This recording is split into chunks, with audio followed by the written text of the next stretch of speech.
Hello guys, मैं आरव आप और आप सभी का स्वागत है maths and science classes bye Aarav में। तो गाइस, पिछले पार्ट में आपने देखा कि हम लोग ने रेशनल नंबर के लॉस किए थे। आज इस पार्ट में हम लोग एनसीईआरटी सॉल्यूशंस जो होता है उसे हम लोग करने जा रहे हैं।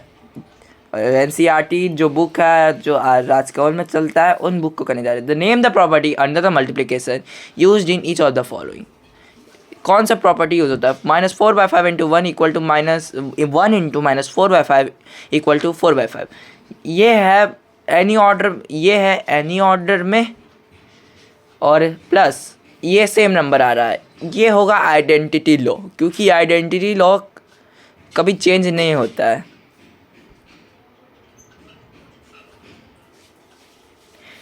जैसे कि हम लोग ने पिछले पार्ट में पढ़ा था कि आइडेंटिटी लॉ क्या होता है। आइडेंटिटी लॉ में एनी ऑर्डर में भी रह सकता है और वही मल्टीप्लाई करेंगे तो सेम ही नंबर आएगा। अब दूसरा क्वेश्चन है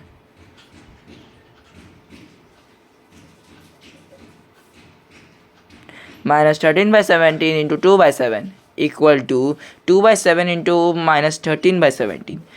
ये होगा कम्यूटेटिव लॉ, क्योंकि ये एनी ऑर्डर में है और कम्यूटेटिव लॉ में एनी ऑर्डर में रहता है। अब तीसरा क्वेश्चन है -19/29 इंटू 20/9 -19 इक्वल टू 1। ये होगा आइडेंटिटी लॉ।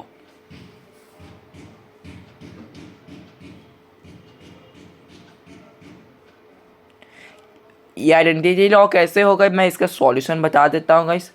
यहाँ -19/29 इक्वल मल्टीप्लाई 29/-19।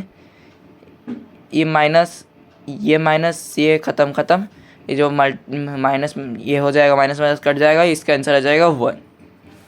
अब होगा tell what property allows you to compute -1/3 into 6 into 4/3 as 1/3 into 6 into 4/3। ये है आपका ये है a इंटू बी इंटू सी और ये है a इंटू बी इंटू सी। इसका जो आंसर होगा वो होगा एसोसिएटिव लॉ।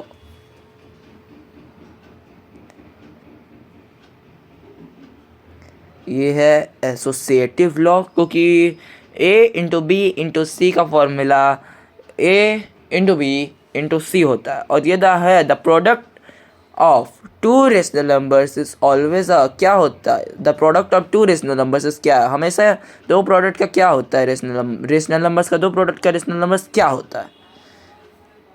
हमेशा वो रेशनल रहता है। Rational guys, NCERT solutions complete हो चुके हैं। अब हम लोग अगले chapter linear equations in one variable करेंगे। Thank you and watch the video.